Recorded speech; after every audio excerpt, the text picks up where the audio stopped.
महोदयांना आम्ही भेटलो, अध्यक्ष महोदयांना आम्ही भेटलो. ज्या 30 तारखेला ज्या दिवशी मोर्चा आयोजित केला होता त्याच दिवशी आम्हाला त्या ठिकाणी चर्चा करण्यासाठी, आपला जो आक्रोश आहे तो विधानमंडळामध्ये मांडण्यासाठी, जनतेचा आवाज विधानमंडळामध्ये बुलंद करण्यासाठी मुख्यमंत्री महोदयांना, अध्यक्षांना आम्ही विनंती केली. परंतु यांच्या मनात काळबेर आहे.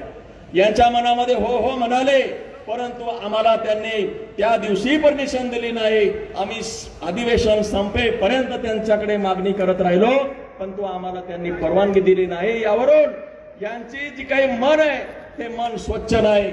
यांनी निर्णय घेतलेला आहे. काय निर्णय साहेब यांचा?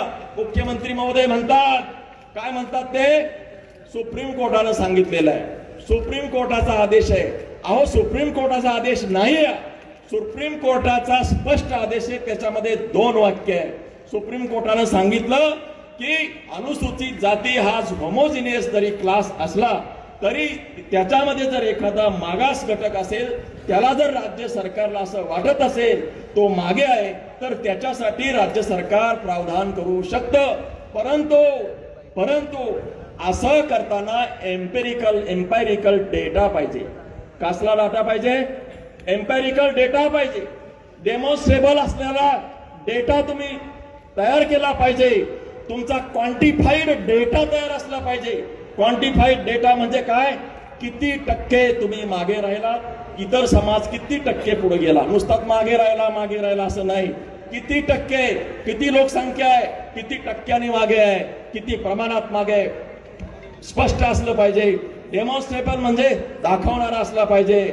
आणि एम्पायरिकल म्हणजे सगळ्यांना समजेल, सगळ्यांचा माहिती घेऊन केलं असलं पाहिजे. त्यांनी सांगितलं करू शकता. यांची गाडी सुसाट निघाली.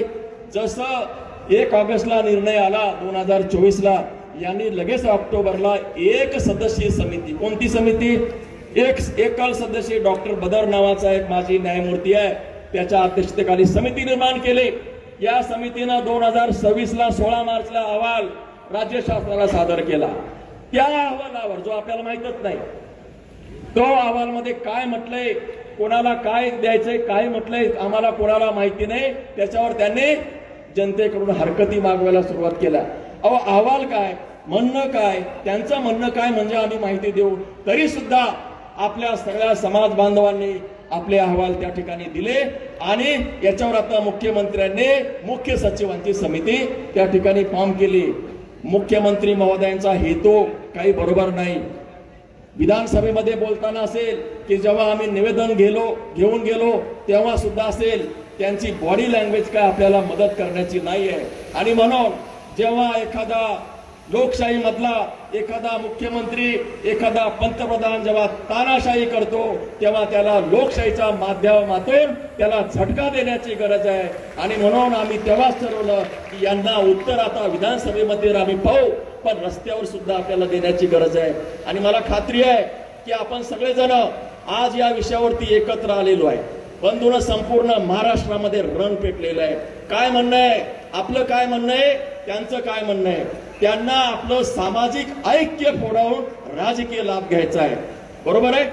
त्यांना फक्त राजकीय लाभ उठवायचा आहे. कारण आपला समाज त्यांना काही मत देत नाही. जो मत देऊ शकतो त्याच्यामध्ये पिल्लू सोडून, त्यातल्या काही लोकांना आमिष देऊन, राजकारणाचे गाजर देऊन त्यांना भ्रमित करायचं आणि हा समाज फोडण्याचं काम त्यांना करायचंय. हे राजकीय लाभ त्यांना मिळवायचा आहे, पण सामाजिक ऐक्य त्याला नख लावायचंय. आणि म्हणून कोणत्याही परिस्थितीमध्ये आपल्याला हे सामाजिक ऐक्य बिघडू द्यायचं नाही. बंधूंना आता सांगितलं, मातंग समाज असेल, या ठिकाणी खाटीक समाज असेल, आणखी इतर अनेक समाज आहेत, 59 जाती आहेत ना. याच्यापैकी जे मागे राहिले त्यांना जर पुढे करायचं असेल, मुख्यमंत्री महोदय आमच्याकडे 1 नाही 1000 असे ऑप्शन आहेत, 1000 पर्याय देतो, ते तुम्ही मान्य करा. बंधूंनो, न्याय आणि समतेची लढाई आपली संपलेली नाही. या ठिकाणी यांनी रिक्त जागा अद्याप शासनामध्ये त्या भरलेल्या नाहीत. आणि जे काही आरक्षणाच्या मुळावर उठलेलं जे कंत्राटी पद्धती आहे, अलीकडे कंत्राटी पद्धती आणलेली, कंत्राटी नोकऱ्या भरायच्या नाही, कंत्राटी पद्धती आणली.